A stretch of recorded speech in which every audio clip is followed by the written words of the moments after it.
Au XIXe siècle, la photo stéréoscopique devient super tendance. Les salons bourgeois se remplissent de visionneuses stéréo et deux entreprises se démarquent. La London Stereoscopic Company en Angleterre et en France, l'entreprise des frères Gaudin. Marc-Antoine, l'aîné, est un physicien chimiste qui se lance dans la photo dès 1840.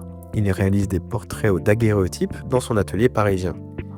Son frère Alexis le rejoint en 1843, ouvrant lui aussi un atelier.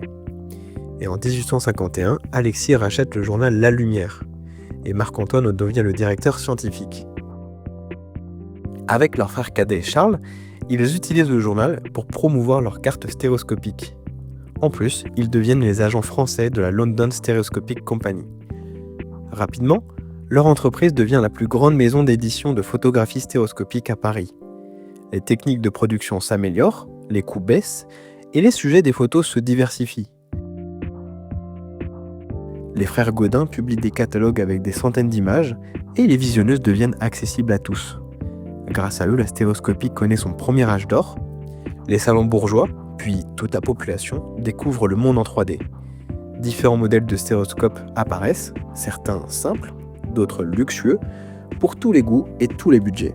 Mais la stéréoscopie perd un peu de sa popularité dans les années 1860, au profit des cartes de visite, donc en photographie simple.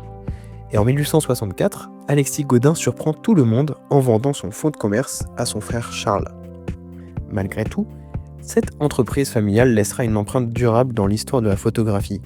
Les frères Gaudin ont su démocratiser cette technique, rendant la magie de la 3D accessible à tous.